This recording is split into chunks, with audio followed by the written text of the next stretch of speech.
Hey guys, welcome to the Being Beautifully Honest podcast and channel. Thanks for being here, for being subscribed. If you're not, hit that button. And if you're listening on YouTube, hit the like button. It's like walking in the room and hitting that light switch. Let's brighten up the place and get into this holy mess. tdjakes, we all know that there's been a lot happening since people started going off about his connection to Diddy in relation to all of the things that was coming out about Diddy and Cassie and all of the other things. So it just was not a good look to know that this man who has been given the title of being America's bishop and also supposedly being a man of God, having tens of thousands of, I'll call them followers. I'm just going to say it. Followers, or maybe you want to say members of his church, the Potter's House, and people who follow him on social media in the millions, as well as his family. It's been a lot. And now this guy who is called Prophet Manasseh has been making, listen, I will say he didn't say to the public that tdjakes has been inappropriate with him or has groomed him. Larry Reid, the vlogger, has been saying that it's tdjakes. I have not once heard this Prophet Manasseh say the name tdjakes. If anyone has been putting those two together, it has been Larry Reid. And I wanted to share something briefly, guys. I'm not going to go into all of my thoughts about the situation right now or go into every single little detail. But I'm just going to say I find it a bit hypocritical as well as comical that of all of the people, Larry Reid is the one that is championing this movement of Prophet Manassahjordan saying that tdjakes groomed him and was inappropriate with him. Because for those of you who don't know, Larry Reid has been accused of some things and he didn't like it. And I'm just going to be honest, I believe this gentleman who did do the interview with Tasha K, and he's spoken with a couple of other vloggers as well as the messy bling bishop from New York. What was his name? Whitehead. I was about to say White House. Whitehead as well. And when Bishop Lamore Whitehead was pissed off with Larry Reid, when Larry Reid was coming out talking about his church being robbed and he didn't like the things that Larry Reid was saying, apparently Larry Reid and Bishop Lamore Whitehead knew of each other, not saying they were friends, but they knew of each other. And Larry Reid was being messy with him then, and Lamore Whitehead, he didn't like it. And he was like, listen, I'm not like all these other bishops. I'm going to speak however I want to speak, and I'm going to say what I want to say. And, like it, love it, or hate it, the man was who he was. And I didn't have a problem with him coming out and sharing the things that he said that he knew about Larry Reid and some things that Larry Reid was accused of, because those were things that had been out prior. And Lamore Whitehead pretty much brought them back to the spotlight. And the things that they were saying to each other, I felt was just really ridiculous. Talking about whose diamonds were shinier and bigger, and talking about the luxury cars that they had and this other, ridiculous stuff. And Larry Reid, even though he is a vlogger, he allegedly has an online church too, apparently.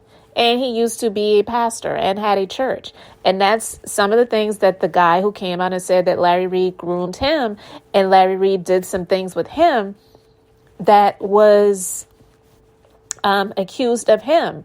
Now, I don't care if Larry Reid wanted to come out and say the guy wasn't underage at the time. I don't care if the man was 55.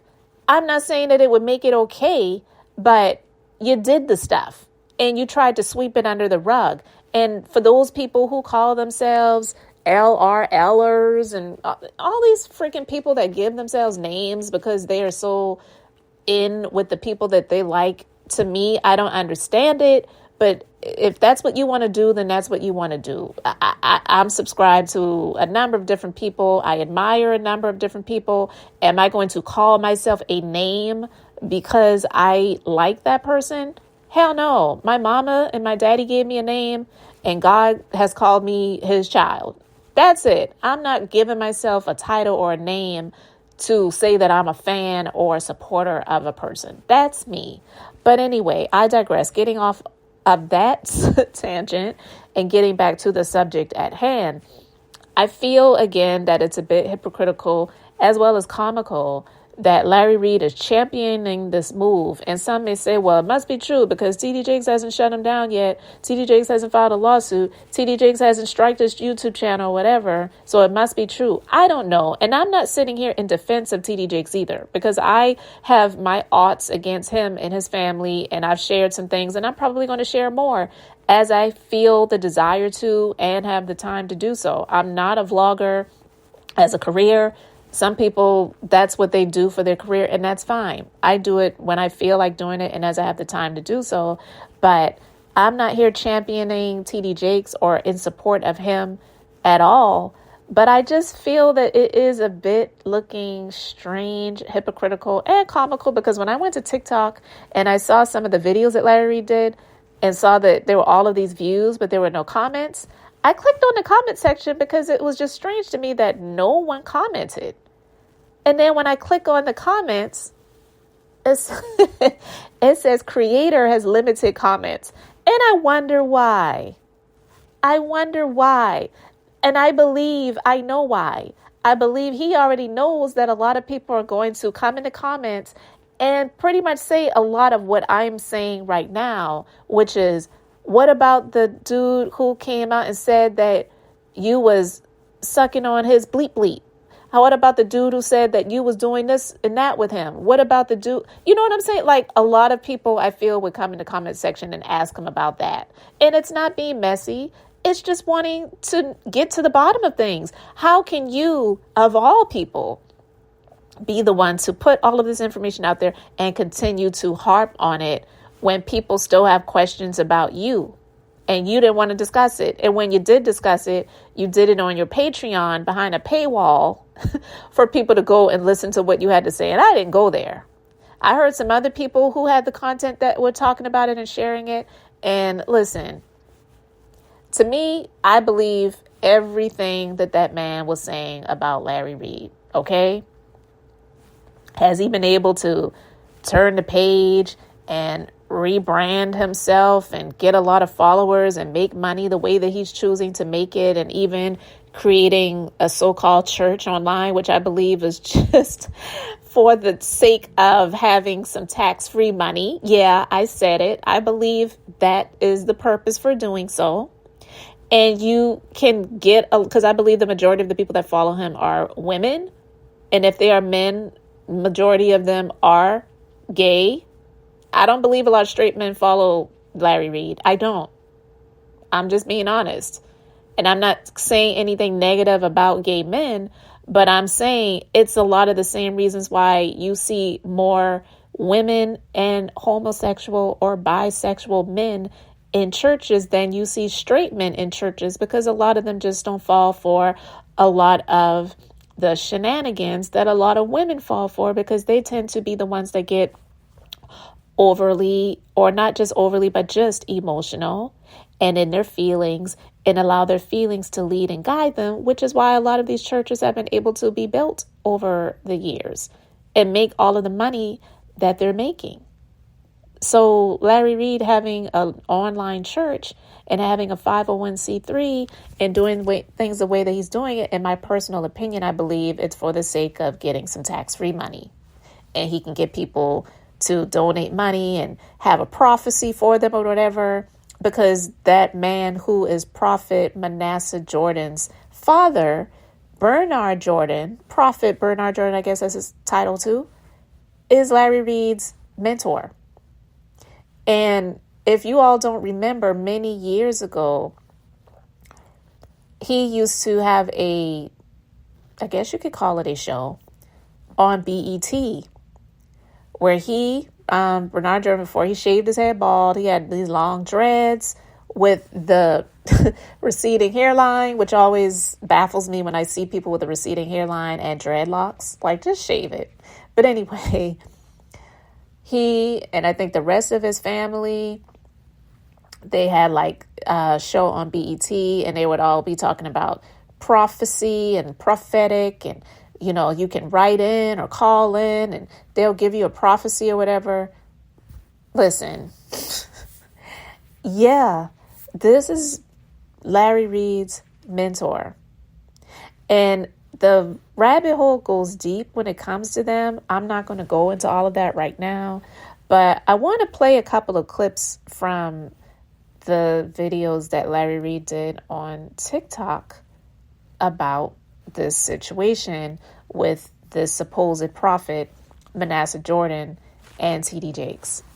tdjakes camp calls trending allegations false, addresses Diddy's party. A representative for popular televangelist tdjakes, who leads the Potter's House megachurch in Dallas, Texas, has dismissed an unequivocally false and baseless, unverified report casting innuendo about his sexuality and accusing him of being a frequent participant at sex parties hosted by producer and music mogul Sean Combs, known by his stage name Diddy. I've only discussed the Jakes when I have to.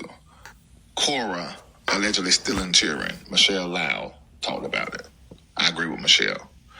Sarah snatching rights from her first husband to totally be in control of her child. I talked about it. I don't know the husband. I've done an interview with him, so I don't know her reason for doing that, so I'm not siding with nobody there. Bishop T.D. Jakes, recently, the last recent years, he had some viral moments that were not favorable. I didn't agree with him. The statement he made about women becoming more masculine, they need to become more feminine, and almost blaming women for being masculine, in my opinion. Didn't agree with that, so I talked about that. That has literally been it until recent, how he handled Bishop Carlton Pearson. Through all of that, I still never made any reference to what I talked about on the last live. You need to go watch it. I went there to Manasseh's place. I wanted to verify that there had been predatory grooming like he had told me a long time ago. So I went there and I snapped pictures that I was not supposed to snap. And I'm glad that I took shots of it.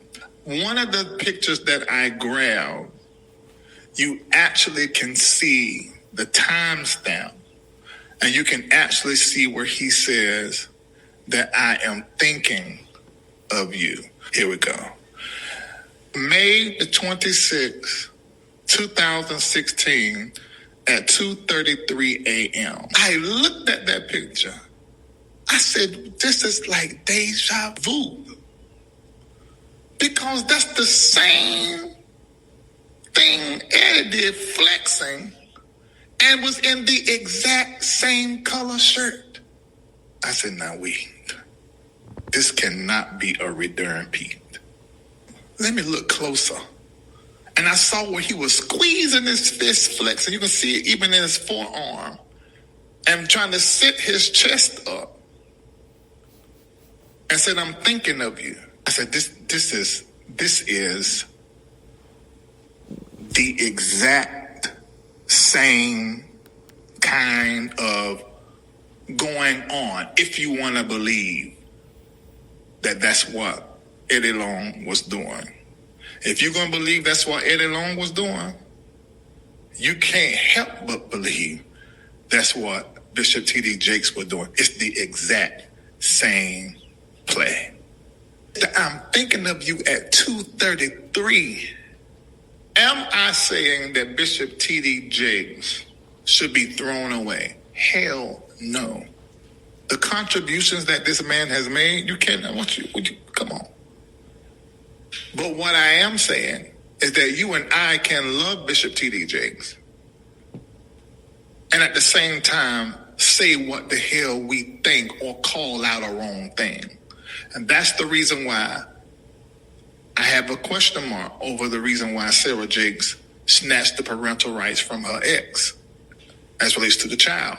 I have a question mark why Cora Jakes has snatched parental rights from other children's parents and calling them hers, and won't let the kids see the mom.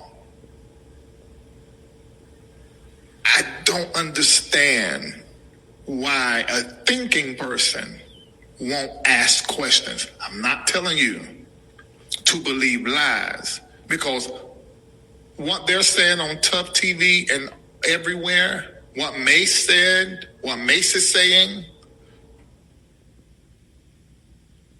they don't have no proof. But we are very clear of the greed of the Jakes family. It should be the Takes family. Bishop T.D. Takes, Cora Takes. We're clear on these things. But these other matters that people are discussing on their YouTubes, don't y'all drink that stuff down. Do me a favor and don't even watch. If it's not supported, do not mess in my mind dropping seeds about people. Because then when I see them, they're going to have to outlive, outtalk, outwork the lie that you planted in my head. And that's not fair. All right, so you heard that. And I'm not even going to lie. It was kind of funny when he said it should be the Takes family. Bishop T.D. Takes, Sarah Takes, Cora Takes. Now, that's kind of funny. I'm not even going to lie. I can't even front. But I do feel that it was hypocritical for him to continuously be sharing these things, because he says these other content creators that are talking about these things and Mace and whatever, they don't have any proof. But him showing this screenshot of a text message that T.D. Jakes allegedly texted to Prophet Manasseh Jordan saying, thinking of you, with a picture of him, like he said, flexing. How do we really know that that is from his phone? And he says that he snuck and did it. He didn't have permission to share that information. And again, all of this information is coming from Larry Reid. It's not coming from Prophet Manasseh Jordan. Manasseh Jordan did not say, T.D. Jakes groomed me, T.D. Jakes touched me, T.D. Jakes felt me up, T.D. Jakes took my cakes. Like, nothing like that. And him just saying there is going to be a lawsuit, they are going to be doing this and they are going to be doing that until it's done, he's just talking too. So for him to say, don't even watch these other content creators that are talking about this stuff, you want everyone to watch you, and you also limit your comments on TikTok. It's just, to me, I'm just saying, I'm not saying that some of the things that he is saying about T.D. Jakes I don't agree with, because like I said before, I'm not here in defense of T.D. Jakes, but it does just come across to me a bit hypocritical, as well as a bit comical, that he is taking the charge and the lead in this matter and sharing all of this stuff that Prophet Manasseh Jordan may be alluding to or insinuating, but he hasn't outright come out and said.